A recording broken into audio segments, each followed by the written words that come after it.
Live on DAZN Worldwide, April 26th, EUBANK Junior versus BENN. Buy now at DAZN.com/boxing.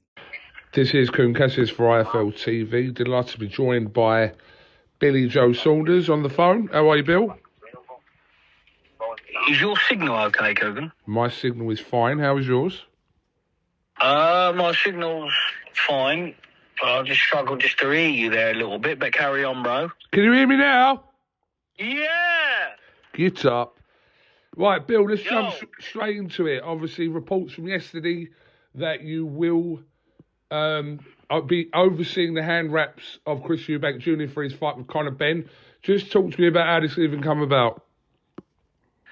Me and Conor get on very well. We had a conversation. A few tactics, what I've put forward. And obviously the stacking situation, because we know Eubank stacks his hands, and I pointed that out to him, and we're going to try to obviously make sure that don't happen. I know we've got people under the watchful eye watching hands get wrapped, but sometimes in this sport it goes unnoticed unless you've got an eye for it. So, yeah. All right. So is this a bit of a psychological play from not just you, but Conor Benn as well? Look. We're all, participants of the sport. It's the only, it's a combat sport. It's a sport you can legally get killed in. So we're just trying to keep safety measures to the best, obviously, Conor's advantage. What have you made today, Bill, outside of that? What have you made today of Chris Eubank Jr. coming in slightly overweight? He's obviously got to pay a penalty of around $500,000, which is, I think, 375 grand in English. What have you made of that situation? I've made of that situation, he's very, very tight at the weight. As we see in the Liam Smith fight, I think that's the reason why the first fight he got knocked out is because obviously that played a big factor. Now, clearly it's the same factor at 160. I just think that the weight here has chucked a big spanner in the works here for Eubank, because now,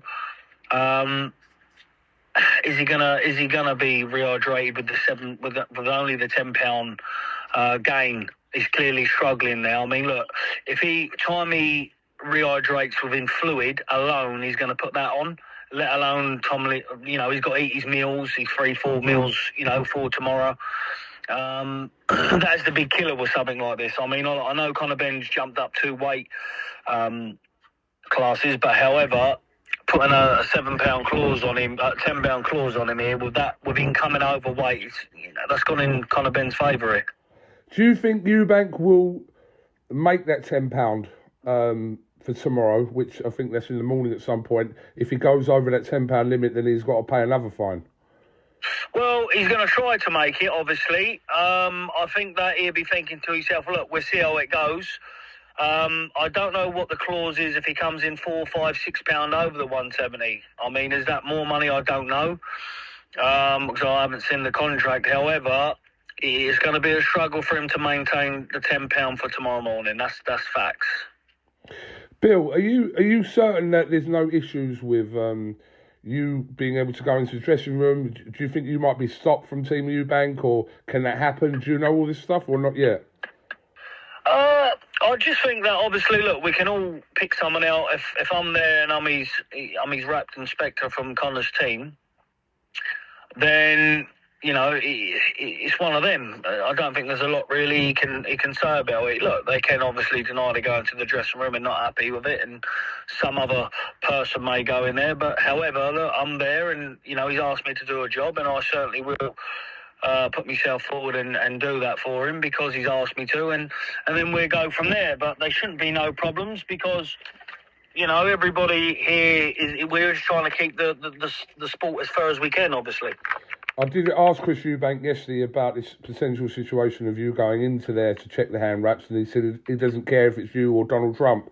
It's not going to change the outcome of the fight. That's what Eubank said to me. He said it himself. If he don't care and it's not, it ain't going to affect him, then clearly let it happen. I've got no problem about doing it. Let's just make sure that it's all kept fair and square because, Eubank, he's old in the tooth in the game. And, he knows a few tricks around the sport, as I well know. So hopefully there's no problems and, you know, someone fairly going to inspect it. I'm not going to go there and antagonise him.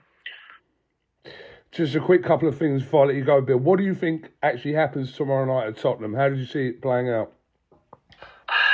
The way in today has just made me even lean more towards Conor Benn, because look, Conor Benn can punch, and all right, EUBANK, it's a big talk here about, you know, weight, how big he is. Look, I think Conor Benn will get in the ring 166, 167 maybe. He ain't struggled for the weight, and I think that this here has sort of played an advantage right into Conor Benn's hand. I'm just going to have to pick Conor Benn on the weight issue alone here now. I mean, that's completely put it, you know, my decision in his direction, because it's going to be a hard slog. I mean, look, every fighter knows when you're struggling for the weight, the first thing you've got to fight is the scales. He's lost that fight. Now he's got the biggest fight tomorrow night, and I just think that, you know, that there is going to play on his brain. He couldn't make the weight. You know, he's tried to make it. He hasn't come in 4, 5, 6 pound over. He's tried to make the weight, and he's failed. Yesterday, you know, he was very output there that, you know, the biggest fight was, you know, family issues and not the scales. That's the easy part. Well, if that's the easy part and you've lost that part, then you're in trouble. All right, well, listen, just before I let you go, last one, I've got to ask you, there were a few whispers over the last month that we are possibly going to see a ring return from you. You have been out the ring for quite some time now. Can you make any comment on that?